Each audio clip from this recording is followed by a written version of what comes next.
Boas noites. A Audiencia Provincial de Lugo anulou o caso das multas e absolveu os 23 imputados despois de decretar a nulidade das actuacións.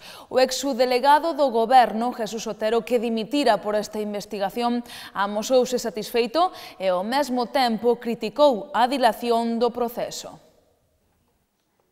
Absoltos os 23 imputados na suposta trama de retirada de multas de tráfico na provincia de Lugo. Así o decidiu a Audiencia Provincial ao declararse a nulidade das actuacións, segundo informou o Tribunal Superior de Xustiza de Galicia. Entre as persoas que foran procesadas e que agora quedan absoltas, figuran o exsubdelegado do Goberno en Lugo, Jesús Otero, que dimitira tras a súa imputación, o exxefe de tráfico en Lugo, Julio González, o exconcelleiro José Rábade ou o alcalde de Muras, Isán Agnam. Precisamente Jesús Otero, que se enfrontaba a unha pena d'1 ano e 3 meses de prisión polos delitos de falsidade e tráfico de influencias, confesou que se sente contento e satisfeito coa sentenza. De todos os xeitos, lamentou que tivese que pasar 6 anos e medio dende que fora imputado pola xuíza Estela San José nesta causa. Outro dos absoltos, como o exedil José Rábade, calificou a instrucción de desastre e preguntouse quen lle repón agora a súa honorabilidade durante 7 anos. Novidades tamén na operación Pokémon. Segundo publica hoxe El Progreso, os axentes de vixianza aduaneira consideran que o senador e presidente dos populares na provincia de Lugo, José Manuel Barreiro, puido recibir uns 5.000 euros do grupo Vendex para a financiación da campaña electoral das municipais do 2011. Segundo o informe de aduanas, antes desas eleccións, Vendex financiou grupos locais do Partido Popular, do PSOE e do BNG. No que atinxa a súa persoa, José Manuel Barreiro, que se atopa estes días en Madrid, desmentiu rotundamente este extremo e amosou a súa indignación por estas acusacións. Barreiro asegurou que nin Vendex nin ningunha outra empresa lle ofreceron cartos nin o tentaron sobornar. Asegurou que todo é falso e que emprenderá accións legais en canto lle sexa posible. Aduanas tamén sostén que representantes de Vendex lle pediron a José Manuel Barreiro que o grupo municipal do seu partido en Lugo reducira as críticas sobre o sistema Hora. Hoxe o popular Antonio Meijide negou rotundamente este extremo e dixo que Barreiro non deu ningunha orde neste sentido. Proba disto, dixo, é que o seu partido presentou máis dun 100 de iniciativas sobre esta concesión. Dende o Grupo Municipal do Partido Popular negaron hoxe que o presidente provincial dos populares, José Manuel Barreiro, dera ordes de rebaixar a presión sobre o servizo da hora na capital. Proba disto, segundo sinalou hoxe o edil popular Antonio Meijide, é que incrementaron a súa actividade chegando a presentar máis dun 100 de iniciativas de control sobre esta concesión. Tamén lembrou que o Partido Popular foi o único grupo político que non votou a favor da adxudicación a Vendex. Presentamos 106 iniciativas de control sobre o sistema Hora na cidade de Lugo, mentres PSOE e BNG levan máis de 3 anos permitindo que Vendex siga facturando e siga cun contrato anulado pola Xustiza. E que o que está claro é que o Partido Popular non reducimos en ningún momento a presión pública que exercemos sobre o sistema Hora ou sobre o control do sistema Hora na cidade de Lugo, senón que todo o contrario, fomos incrementando día a día ata o punto de que hai menos dun ano 2 concelleiros deste grupo municipal sufrimos incluso a denuncia do goberno municipal por a presión ou polo control que facíamos a xestión deste servizo. E que é rotundamente falso, reitero, rotundamente falso que ningunha persoa, e moito menos o presidente provincial, fixese ningún tipo ou dese ningún tipo de directriz, nin consello, nin ningún tipo de aclaración ou ningún tipo de petición acerca de que se rebaixase a presión no relativo á xestión do sistema Hora. Levamos proposicións a pleno, 4 proposicións, dúas delas en 2012-2014 nas que se pedía que se lle quitase a concesión á empresa Vendex e que se dese cumplimento dunha vez por todas a sentencia que anulaba este contrato. Preguntado por se ante os datos do informe de aduanas que se refiren a Barreiro cambiarán a súa postura no que atinxe a José López Orozco nesta causa, a Meijide respondeu que o Partido Popular non rebaixará a súa actitude crítica. Non cambia para nada a perspectiva co que enfocamos ao alcalde, porque o alcalde queda por demostrar se existiron ou non algún tipo de pago, como se decía no publicado na Operación Pokémon, pero o caso é que o alcalde sí que é responsable de ter no seu equipo de goberno o señor Liñares. Señor que, por certo, nas súas declaracións, a teor do que aparece nos medios de comunicación, sí que recoñeceu certas ilegalidades no respecto aos tratos ou aos tratos que levaba a cabo con estas empresas. Dende o goberno local, hoxe o seu voceiro Luís Álvarez apelou á presunción de inocencia para José Manuel Barreiro. Luís Álvarez subliñou que o feito de que José Manuel Barreiro apareza nos informes de aduanas non significa que sexa culpable. Vou a pedir para o señor Barreiro o mesmo que se pide para calquera representante político ou para calquera cidadán, e é respeto absoluto á presunción de inocencia. O feito de que o señor Barreiro apareza nese informe non quere decir que sexa culpable do que se está imputando, digamos, nos foros, nos medios de comunicación, na opinión pública. Sabemos en primeira persoa, e o podo asegurar, o que se sinte e o que se sufre cando a un públicamente o xulgan e o condenan sin que lle den oportunidade de defenderse no ámbito judicial, que é onde hai que facer a defensa. E, polo tanto, insisto, presunción de inocencia para o señor Barreiro, presunción de inocencia para calquera cidadán.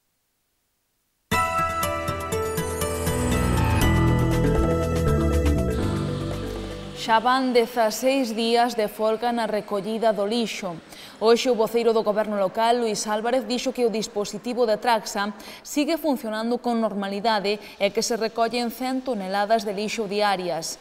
Tamén dixo que onte o rexedor lucense e el mesmo se reuniron con representantes de asociacións veciñais e dos hostaleiros para explicarlles a situación de primeira man. Doutra banda, Urbaser despediu hoxe aos 11 membros do comité de folga, todos eles delegados sindicais. Tamén suspendeu de emprego e soldo durante 60 días a outros 66 traballadores por non cumprir os servizos mínimos. É previsible que outros 12 dos 139 empregados sexan sancionados tamén por outra vía, xa que son afiliados sindicais. Os expedientes xa están abertos.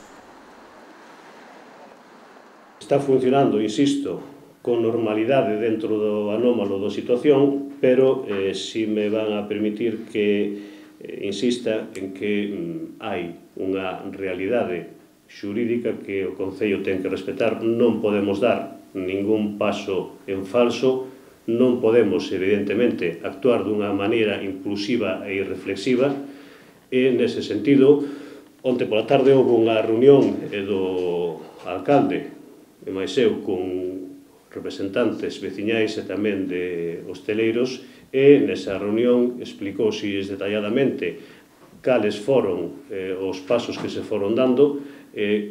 Creo que as explicacións deberon resultar convincentes no sentido de que as cousas non se poden facer neste momento dunha maneira distinta a que se están facendo. Por lo tanto, repito que dentro desta situación anómala que estamos vivindo, estamos respondendo con toda a capacidade que temos. Capacidade que, por certo, leva a que se retiren preto de 100 toneladas diarias de basura do término municipal, entre Traxa e Urbaser. Sí que lamento que o señor Castiñeira, no seu momento, non ofrecese os seus, digamos, moi especializados servicios en resolución de conflitos laborais, e particularmente que esa oferta de axuda non lle realizara a outros concellos gobernados polo Partido Popular que sufriron situacións similares a esta, pero, bueno, supoño que non sabían que o señor Castiñeira era quen de resolver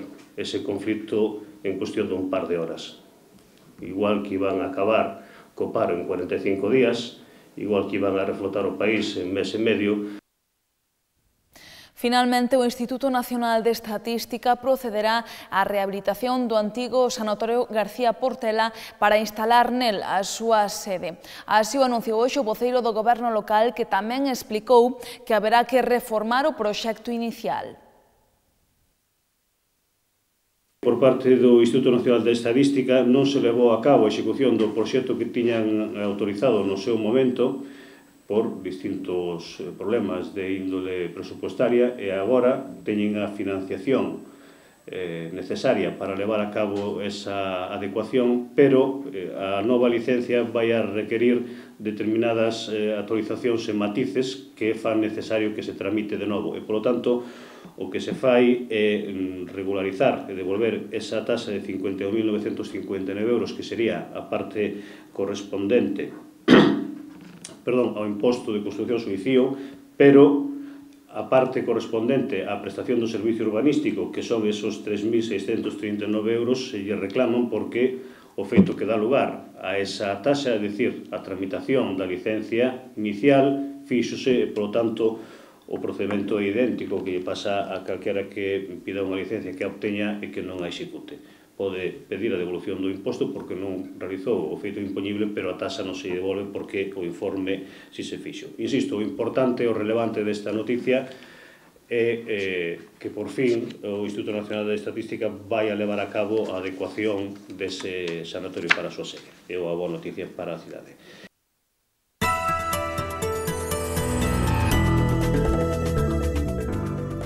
Os inquilinos do poboado de Rubiás abandonarán case con toda a seguridade o lugar. Segundo publicou hoxe El Progreso, os donos da finca viaxaron dende Madrid e prometeronlles aos veciños que farán todo o posible para que os arrendatarios marchen da zona. O conflicto que os veciños de Rubiás e outras parroquias limítrofes manteñen cos inquilinos do poboado de Rubiás está próximo ao seu fin. Se cumplen as previsións, as familias xitanas de orixe portugués que chegaron ao lugar hai 3 anos abandonarán a finca a primeira semana de xullo. Segundo informa o xornal El Progreso, ese é o compromiso que adquiriron cun dos fillos da propietaria do lugar, Luis Romero, que viaxou dende Madrid en canto soupo do conflito. Romero xa se reuniu cos veciños de Rubiás para transmitirlles o seu apoio e asegurarlles que estaba facendo todo o posible para que os arrendatarios deixaran a finca. Luis Romero tamén asegurou que os inquilinos tamén teñen data de partida e que marcharán polas boas. Tamén dixo non saber cal será o seu novo destino e que é algo que non lle interesa, que o único que desexa é que o deixen tranquilo. Sobre o estado da finca asegurou que está en malas condicións, algo que lle causa un profundo pesar. Ademais, a súa nai regresará á finca, xa que se instalará na vivenda o vindeiro mes.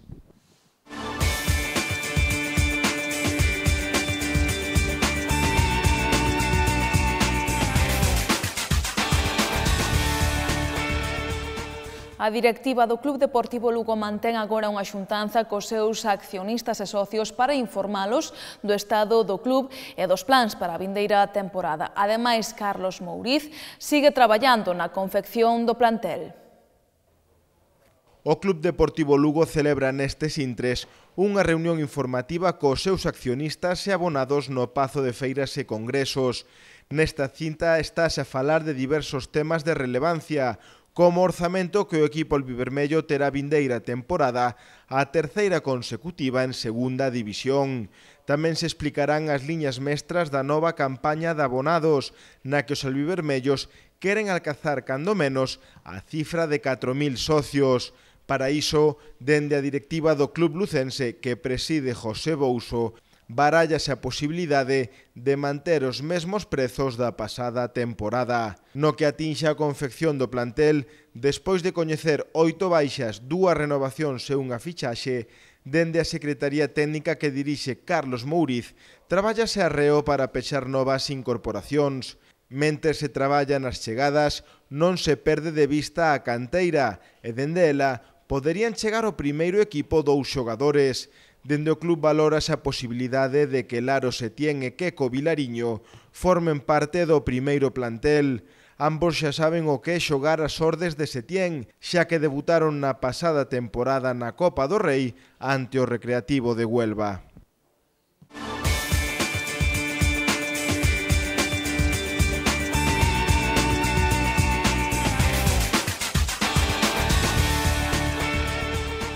Deixámonos coa exposición que se pode ver na Galería Clérigos, pero lembren que a información continúa, como sempre, no xornal El Progreso, no portal do Grupo El Progreso, galiciae.com. Que teñan moi boa noite, vémonos mañá.